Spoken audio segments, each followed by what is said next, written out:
नसीम साको सलाम सलाम पाकिस्तान में हाँ को मेज़बान साजिद गौरी। आप देखिए GBFC टीवी के ऊपर जो कि हमारा ग्रेस बाय फेलोशिप टीवी है, ऐसे लोगों को इनवाइट करते हैं जो कि हमारी कौम के लिए फ़ख्र की बात बनते हैं और हम अपने प्लेटफॉर्म पर इसलिए लेके आते हैं ताकि अगर उन लोगों को किसी न किसी तरीके से मसीही कौम के लोगों की हेल्प की ज़रूरत होती है तो वो उनसे रब्ता कर कर उनकी हेल्प करते हैं। आप मेरा कैमरा आप दिखाएगा कि मेरे पास बहुत सारे मेडल आज पड़े हुए हैं। मैं यूहन्नाबाद के अंदर मौजूद हूँ और मेरे साथ एक बड़ी ही प्यारी बेटी हमारी मसीही कौम की स्नेहा खालिद जो कि साइकिलिस्ट है और बहुत सारे लोगों ने हमारी बेटी का इंटरव्यू किया और लोगों तक आवाज़ पहुँचाई। ये बड़ी खुशी की बात होती है कि जब हमारे क्रिश्चियंस जो सोशल मीडिया के जो प्लेटफार्म उनको जब हाईलाइट किया जाता है तो वो इस तरह ही कौम के सामने आते हैं, लेकिन अफसोस तब होता है कि जब उनके वीडियोस को जब चलाया जाता है तो उनका रिस्पांस नहीं मिलता। हमारे साथ यूहन्नाबाद से स्नेहा खालिद मौजूद हैं, तो आइए ज़रा बेटी से बात करते हैं। जी बेटी, क्या हाल चाल है आपका? ठीक ठाक है? मैं ठीक हूँ नसीम, आप सबकी सलामती हो। सबसे पहले तो मैं आपकी शुक्रगुजार हूँ कि आप यहाँ आए और आपने इतना अच्छा मेरा वेलकम किया। बेटा सबसे पहले तो ये बताइएगा कि आपकी शुरुआत कैसी हुई, कहाँ से आपने मेडल का आगाज़ किया तो ये सारा का सारा खुदा के फजल से ढेर लग गया? मैंने मैट्रिक के बाद जॉब मैंने और मेरी सिस्टर ने करना स्टार्ट कर दी थी और मेरे एक नेबर थी जो स्पोर्ट्स की कोच थी और वो साइकिलिंग इंटरनेशनल वो कोच थी, तो मैं उनको देख कर बड़ा इंस्पायर होती थी। और जब मेरा कॉलेज मतलब स्कूल जब मेरा फिनिश हुआ था तब मैं कॉलेज आगे बढ़ना चाह रही थी, लेकिन हमारे पास वो माली हालात नहीं थे। तो तब मुझे एक स्पोर्ट्स का जरिया एक नज़र आया और मेरी कोच ने मुझे इस पर रोशनी डाली, तो उन्होंने कहा कि आप स्पोर्ट्स के जरिए कॉलेज ज्वाइन कर सकते हो। तो मैंने स्पोर्ट्स के जरिए कॉलेज ज्वाइन किया। आहिस्ता आहिस्ता साइकिलिंग मैंने सिर्फ अपना आना जाना कॉलेज में किया करती थी और खुदाम के फजल से मुझे एक ट्रायल्स हुए और मैं उसमें सेलेक्ट हो गई और मेरा फर्स्ट टूर ही नेशनल का हुआ। मैं गवादर में जाकर 2 मैंने ब्रॉन्ज मेडल हासिल किए और इस तरह खुदा ने मुझे आगे आगे सरफराज करता गया। और उसके बाद मैंने पेशावर में मेडल विन किया, उसके बाद गवर्नमेंट लेवल में मैंने बड़े ज़्यादा विन किए और अब मैंने चैम्पियन का मेडल हासिल किया। जी नाज़रीन, आप सुन सकते हैं कि ये बड़ी मोटिवेशनल स्टोरी है, बड़ी अच्छी बात है कि जब हम बच्चों को कहते हैं अपने कि आप स्पोर्ट्स में आएँ, क्योंकि स्पोर्ट्स एक वाहिद ऐसा ज़रिया है जिससे आप अपने कॉलेज या यूनिवर्सिटी के अंदर आप दाखिला ले सकते हैं और बच्ची ने आज साबित भी कर दिया। तो वहाँ पर आपने एक डिमांड रखी है कि मुझे स्पोर्ट्स में इंटरनेशनल खेलने के लिए साइकिल की ज़रूरत है।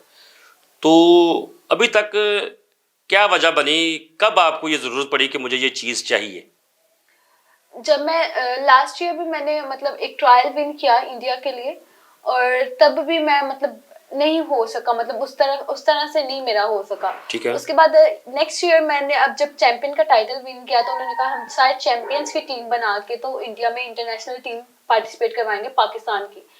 तो इसमें हर एक प्लेयर की अपनी अपनी साइकिल होती है क्योंकि गवर्नमेंट ये प्रोवाइड नहीं करती। तो अपनी अपनी साइकिल जो आप जिस पे ट्रेनिंग कर रहे हो, जिसका आपको तजुर्बा हो, वो साइकिल आपको लेके जानी होती है। क्योंकि मैं एक छोटी साइकिल पे मैं एक नॉर्मल घराने से ताल्लुक रखती हूँ कि मेरा फैमिली इतना मुझे नहीं आगे सपोर्ट कर सकती कि वो मुझे इतनी एक्सपेंसिव साइकिल लेके दे।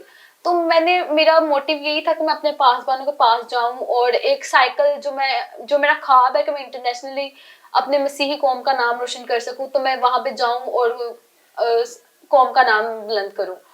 लेकिन जो आपकी मेरी बात अभी जो मैंने आपसे ऑफर पूछी थी तो आपने मुझे कहा था कि मैं मेरी पिछले दिनों जब मैं ट्रेनिंग की तो एक साइकिल की को मिसिंग हुई जिसकी वजह से मुझे वो ट्रायल से निकाला गया। वो क्या स्टोरी थी? जी, लास्ट ईयर मेरे एक ट्रायल से मतलब इसी की ही ये तो 68 ट्रैक चैंपियनशिप है, तो लास्ट ईयर 67 ट्रैक चैंपियनशिप थी जिसमें मैं ट्रायल्स ट्रेनिंग टाइम इतनी अच्छी मैंने ट्रेनिंग करती गई लेकिन मेरे पास साइकिल नहीं थी। मैंने एक साइकिल बोरो की मेरी फ्रेंड की थी, उसने जब ट्रायल्स लगा लिए और उसके बाद मैंने उससे साइकिल ली तो पता नहीं साइकिल के साथ कोई मिसहैप हुआ था। जब मैं उसके अंदर ट्रायल दे रही हूँ, ट्रायल का एक ही चांस होता है कि आप एक बार ही दे सकते हो, दोबारा नहीं आप दे सकते। तो जब मैं वो साइकिल चला रही हूँ वो चल ही नहीं रही, मतलब उसका टायर किसी ने ओपन किए हुए थे और अगले ही पल मेरा व्हील उतर गया और उस टाइम में सिलेक्ट नहीं हो पाई और मतलब मेरे पूरे साल की वो मेहनत एक हिसाब से वेस्ट हो गई। यानी कि उस वक्त आपको नजर आया, आपको महसूस हुआ कि जो साइकिल है वो आपकी अपनी ही होनी चाहिए थी। यानी कि आप कह सकते हैं कि जंग के दौरान अगर आप किसी जंग में लड़ने के लिए जा रहे हैं तो आपके औजार, आपका असला विन करने के लिए आपका अपना होना चाहिए। ये भी एक जंग होती है जो आप कौम के लिए या पाकिस्तानी अवाम के लिए जब खेलने के लिए निकलते हैं तो पाकिस्तान का नाम रोशन करते हैं। अच्छा, दूसरी बात ये है कि आपने अभी तक जिन जिन जगह पे प्रोग्राम किए हैं तो लोगों ने कोई आपको फ़ोन किए हैं अभी तक, कोई डिमांड नहीं पूछी कि क्या चाहिए क्या नहीं चाहिए, कितने पैसे चाहिए? जी, कॉल्स तो काफ़ी लोगों ने किया, काफ़ी पास्टर्स ने भी बुलाया है। बस आप कह लें कि सबने कहा ही है, किया कुछ नहीं है। कुछ लोग हैं जिन्होंने, चर्चेज़ हैं 2 जिन्होंने मदद की है, एक आध बंदे ने होगी जिन्होंने मदद की है। लेकिन साइकिल का जो मेन हमें हथियार की ज़रूरत है ना, वो नहीं अभी तक कहीं से हुआ। मतलब जो साइकिल चाहिए वो कोई नहीं हामी भरा। काफ़ी पासवान ने मुझे बोला है कि हम आपको साइकिल लेके देंगे। काफ़ी जहाँ मैंने इंटरव्यू दिए हैं, उन्होंने बोला है, मसीह कौम ने मतलब काफ़ी उन्होंने कहा है हम लेके देंगे, और मैं एकदम रिलैक्स हो गई थी कि अब मुझे मिल जाएगी। ठीक है। लेकिन जब हम एक मतलब 15 दिन के बाद उनको कॉल करो, फिर कहेंगे हम बेटा कोशिश कर रहे हैं, कोशिश के अलावा हम कुछ नहीं कर सकते, हम बस कोशिश ही कर सकते हैं आपके लिए। यानी कि अभी तक जितने भी प्लेटफॉर्म पर आप प्रोग्राम कर चुकी हैं अभी तक दिलासे ही दे रहे हैं। जी बिल्कुल। यानी कि मसीही कौम के लोग, इस बात के लिए मैं जो है सुनकर हैरान भी होता हूँ कि जब कॉल करते हैं किसी को भी, पहले तो कॉल करें ही ना, अगर आपने कुछ करना नहीं। अगर करना है तो कम से कम उस बच्चे का या उस बच्ची का या उस भाई का दिलासा बनने के लिए प्रॉपर उसको एक ट्रैक बताएं, रास्ता बताएं कि हम ये कर सकते हैं। तो बेटा, वो जो साइकिल आपने लेनी है उसकी एक्चुअल प्राइस क्या है जो जिसकी आपको ज़रूरत है? देखिए वैसे जो मैं, मेरे नजर में जो मैंने साइकिल देखी हुई है वो 10 लाख की है। ठीक है। लेकिन नहीं अगर हो पा रहा तो मैं, हमने सोचा है कि कोई सस्ती एक साइकिल हमने देखी है 6 लाख की, हमने कहा वो ले लेंगे अगर ठीक नहीं है। हो पा रही। अच्छा, मेरे सुनने में आया था कि पंजाब जो साइकिल बोर्ड जो है, जो वो अदारा है जो आपको जिस पे आप पार्टिसिपेट करती है पंजाब लेवल पे, क्या उनके पास भी कुछ है साइकिलें जो वो देते हैं? जी साइकिल्स काफी पड़ी हुई है नीचे, ये नहीं साइकिल्स नहीं है, साइकिल्स हैं, लेकिन वो सिर्फ यूनिवर्सिटीज वाले बच्चों को देते हैं। मतलब जैसे उनकी कोई रेस आ गई गवर्नमेंट की, तब वो भी अपनी साइकिल ही मतलब बच्चे ज्यादा यूज करते हैं, ठीक क्योंकि है। वो साइकिल इस हालत में नहीं है कि उनको यूज किया जाए। वो लोहे ठीक की है। कुछ साइकिल है, उन पे सिर्फ हम लोग ट्रेनिंग कर सकते हैं, क्योंकि वो इतने सालों से कोचेज मतलब आप कह लें कि अंदर खाते से नहीं करते वो इतना ठीक है। स्पोर्ट। लेकिन वो साइकिलें हमें अच्छा, basically इंडिया जाने का लेके प्लान कब तक है आपका? ये अभी डेट उन्होंने कहा है कि कैंप लगाने वाले हैं, मार्च तक उन्होंने बोला था, लेकिन अभी तक साइकिल का नहीं हुआ तो। अच्छा, इसी मार्च में? जी यानी कि इस मार्च में अगर कोई आपको साइकिल प्रोवाइड कर देता है तो आप कंपटीशन करने के लिए तैयार हैं, तो फिर आप जा सकती हैं ट्रेनिंग के दौरान। तो उसमें कितना ड्यूरेशन टाइम होता है जब आप अगर कंपटीशन के लिए जमा करवाती है कागज़ अपने, तो साइकिल आपको अगर मिल जाती है तो? जो जिस जिस बच्चे ने करना होता है ना, उस बच्चे को पहले ही कागज वो उनके पास होते हैं सारे ठीक है। बच्चों के।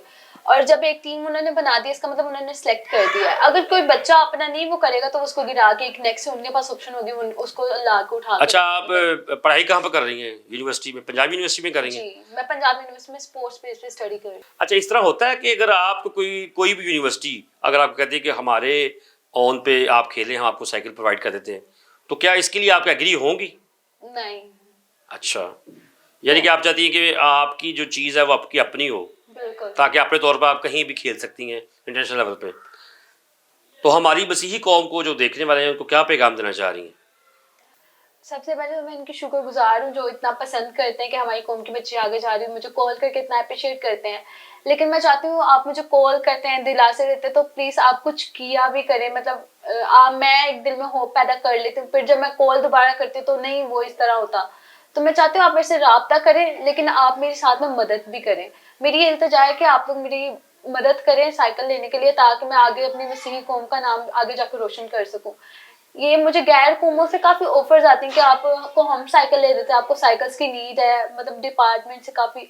लेकिन ना मेरा मेन मोटिव ये है कि मैं अपने मसीही कौम, अपने पासबानों से साइकिल लूँ, ताकि वो जो ब्लेसिंग है खुदा की वो हमारी साइकिल के साथ हो। मेरी बेसिकली कोच हैं, उनको एक पास्टर ने साइकिल दी थी, और उन्होंने एक साइकिल से इंडिया का टूर भी लगाया, और एक क्लब उन्होंने क्रिएट करके मतलब रख दिया, जिससे आप खेल रही हैं? हाँ जी।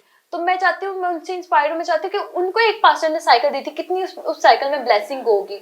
तो मैं चाहती हूँ जो मुझे साइकिल मिले वो उसमें भी इतनी ब्लेसिंग हो कि मैं आगे बहुत सारी लड़कियों को चेंज कर सकूँ, जो अंधेरे में, बहुत ज़्यादा क्राइसिस में, जो नहीं आगे बढ़ सकती। तो उनके लिए एक रोशनी, एक दिए का काम कर सकूँ। बड़ा अच्छा मैसेज दिया स्नेहा बेटी ने। नाजरीन, आप सुन सकते हैं कि जो बातें स्नेहा ने कही हैं, तो मेरा ख्याल है कि हमारे जितने भी लोगों ने स्नेहा का इंटरव्यू किया और लोगों ने राब्ते किए, लेकिन दुख और अफसोस उस वक्त होता है कि जब सिर्फ फ़ोन ही किया जाता है, उसके ऊपर कोई अमल दरामद नहीं होता। अगर हमारे जितने भी हमारे क्रिश्चियन कम्युनिटी के पासबान हैं, जो ऐसे मुखय्यर हज़रात हैं, वो कर सकते हैं, क्योंकि ये कोई मामूली सी रकम है, कोई इतनी ज़्यादा रकम नहीं है। अगर ये इस तरह की साइकिल अगर हमारी इस बेटी को मिल जाए, तो ये एक से कई अपने और प्लेयर तैयार कर सकती है। और ये ब्लेसिंग कह रही है कि मैं अपनी मसीही कौम से, क्योंकि साफ़ ही मेरे प्रोग्राम पे इन्होंने कह दिया है कि मैं गैर कौमों से नहीं हेल्प ले सकती। मैं चाहती हूँ कि मेरी कौम के लोग ही मेरी हेल्प करें। और इस प्रोग्राम से जो भी नंबर नीचे लिखा हुआ है स्नेहा बेटी का, लोग जितने भी हैं मुखय्यद पाकिस्तान से बाहर, वो इस बेटी से रब्ता करें और इसको दिलासा ना दें, चीज़ लेके दें। वो एक जदोजहद जो इसके अंदर है, उसको पूरा करने के लिए इसका साथ दें, इसके साथ कदम ब कदम चलें, ताकि ये मसीही कौम का नाम रोशन करे। फिर मिलेंगे नए टॉपिक के साथ। मुझे और कैमरामैन को इजाज़त दीजिए। खुदा हाफिज़।